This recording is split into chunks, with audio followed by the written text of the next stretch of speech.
Getting into the debrief on the FAA's plan to cut 10% of flights at high-volume airports tomorrow if the shutdown continues. Now, this move is expected to affect 40% of our busiest airports, forcing airlines to cancel thousands of flights.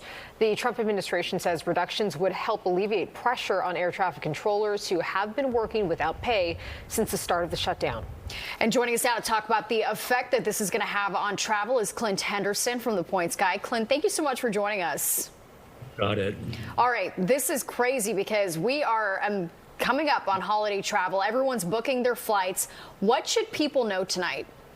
Yeah, really fasten your seatbelts. If this doesn't get resolved by Thanksgiving, we are in a world of hurt. Already, you're seeing huge reductions in the number of flights. Most airlines are going to cancel 4% of their flights tomorrow, and that's going to ramp up to 10% by next week. So we're looking at a world of hurt here. There is a silver lining, though. The silver lining is it's not going to affect international flights. They're going to keep those flights going, and it's also not going to affect most hub-to-hub flights. So in other words, tomorrow morning I have to fly to Chicago from LaGuardia. Well, that's an American Airlines hub to hub, and so that flight will not get canceled because they want to preserve those like sort of most important routes. Okay, so some things that we saw over social media, and one of the things that was crazy for me to see, 4 hours people waiting in line just to get through TSA at some of the airports near Dallas. Now, when we talk about the aviation issue, does that affect as well TSA workers? Because I feel like it just has a domino effect.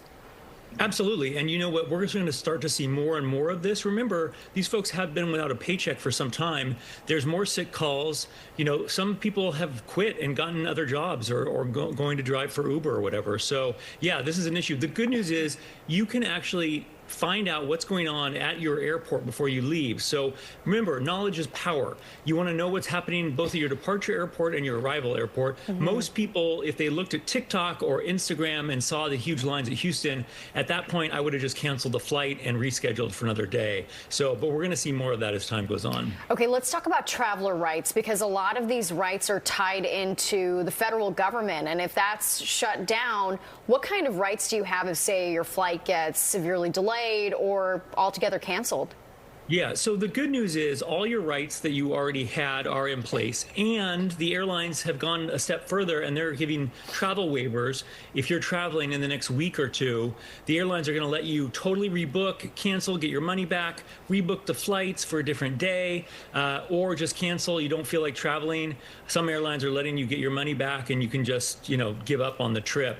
Hopefully that won't affect most people. I don't think it's going to get that bad immediately, but I would really keep an eye on what's happening at your local airspace. Remember, Newark did something like this in the past, way before the shutdown. They reduced flights by 10% just because of air traffic control issues. So it's not unprecedented, but as long as this goes on, it's just going to pile up day by day. All right, Clint, before you go, there might be some ins and outs of what people should know in terms of if you wait on the tarmac longer than 3 hours, what does that mean? Or if it's longer than 4 hours? I know you know some of those specifics, but what should people know about that?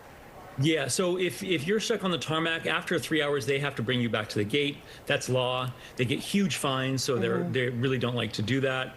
But really, you need to pay attention because it could be any one of a number of things right now, including weather, or air traffic controllers or TSA workers. So you really want to know what's happening at your arrival and departure airports. So complicated. Just trying to get places so complicated now. But all right, Clint, we hope this clears up.